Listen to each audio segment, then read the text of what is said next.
Congressman, as I understand it, you have been removed from your committee assignments as best as you know. What's the story here? Well, I think what we've discovered in this town that Republicans don't like differing opinions much more than the Democrats or the White House does. I've been very articulate, I think, of conservative principles, and I think as a result I'm being punished not for what I said, but how I voted as well. And in today's America, we need more openness, we need more transparency, we need a different view in Washington, D.C. But whether it's conservatives or sometimes the other side, particularly libertarians as well in Washington, D.C., they're just not wanted. I think that's in result of what happens when you've accumulated $16.3 trillion of debt and everybody else is the problem when it's a Washington, D.C. problem. And I try to bring some new ideas. I think we're being punished for speaking up. Do you think the leadership is going to do anything different as a result of this?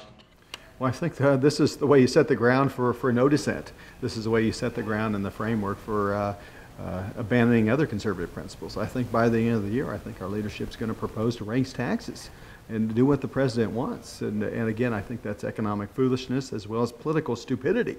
But most importantly, it's just going to hurt the American people to raise taxes on small businesses. We spent the last 2 years talking about the president wants to raise taxes on small businessmen and women. And right now it looks like our leadership might be promoting that or actually proposing that to the president as we speak.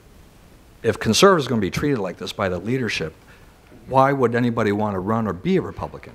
Well, I think it is preparing us for the road to a permanent minority. I mean, I asked my staff just today, what did the 2010 elections get us? We got a majority of the House, and what was the result? We got a smaller majority in 2012. We lost seats in the Senate. We lost the White House in the worst economic recovery since the Great Depression. It's not because we were too conservative.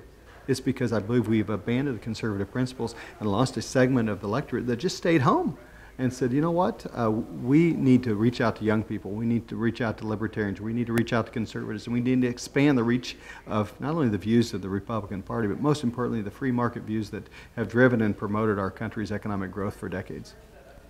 Do you think that the party is just now headed in the wrong direction? Well, I think it is.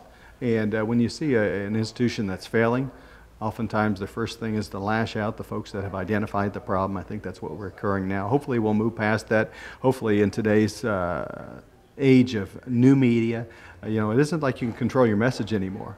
For when a congressman's kicked off the committee 20 years ago, you never heard from him again, but with new media, actually it becomes new opportunities. And I'm not going to give up articulate conservative principles. I'm not going to give up representing 700,000 constituents.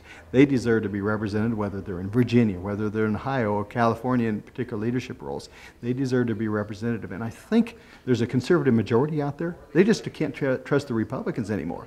And I think it's my job and fellow freshmen that have been removed from the committees to actually speak out, speak up, and save the Republicans in Washington for doing what they've been doing for decades, and that's abandoning our principles. One last question. Are we going to go over the fiscal cliff?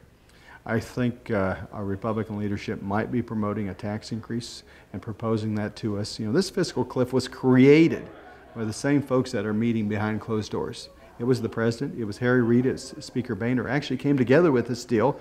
And at that time, the speaker said that gave him 98% of what he wanted.